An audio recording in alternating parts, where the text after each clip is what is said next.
Dvije teme. Boksač Beljo, je li pokraden ili nije, i meč koji dolazi između Izija, Adesanje i Poatana Pereire. Pogledajte video.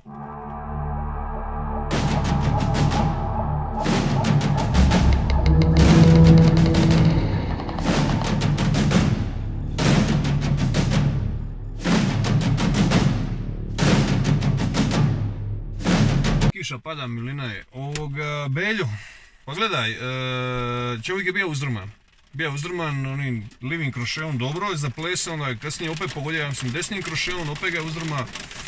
U ovakvim slučajima ja kao sudac ne prekidam dok čovjek ne padne na pod ili dok ne bude stvarno bio ugrožen. On je bio dobro zaplesa, ali je sudac malo ipak prerano reagira, iako ne može ga se sa previše ne osuditi, znači, dobro je zaplesa, dobro je to izgledalo. Nekad su suci previše, kako se to kaže, previše su zaštitnički, znaš, ipak je to, moraš shvatiti da je to razlika šta i on se ima pravo ljutit između amaterskog i profesionalnog, znaš.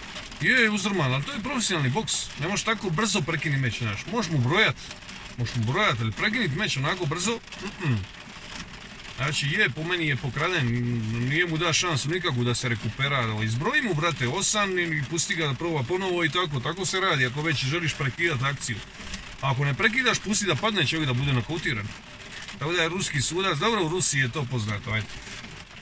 Što se tiče meča, znači druga tema, što se tiče meča između Pereire i Adesanje, ljudi ne vole tog Adesanju. Iritantan je, tako, šta ja znam, lik, ljudima ne vole ga baš. Mene briga kakav je, nije. Je da istina da njega nokautira prije u kickboxing meču, ali ovo nije kickboxing meč. Tako da ja ovdje dajem Adesanji, dajem mu 70:30% da će pobijediti, po meni. Zašto? Pa zato što jednostavno se bolje prilagodio na MMA nego Poatan. Duže ima duži staž nego Poatan. Puno je kompletniji MMA borac nego Poatan. Iako bi ovaj meč na kraju krajeva mogao biti čistino kickboxing meč. Puno se bolje kreće.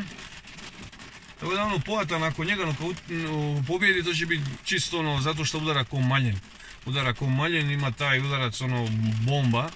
Ali njegove reakcije su spore, više su kao za Muay Thai nego za ideš polako to. Adesanya se super dobro kreće za takve borce, tako da 30% dajem šansi Poatanu i to samo zbog tog silovitog udarca koji posjeduje, koji može leći u jednom trenutku.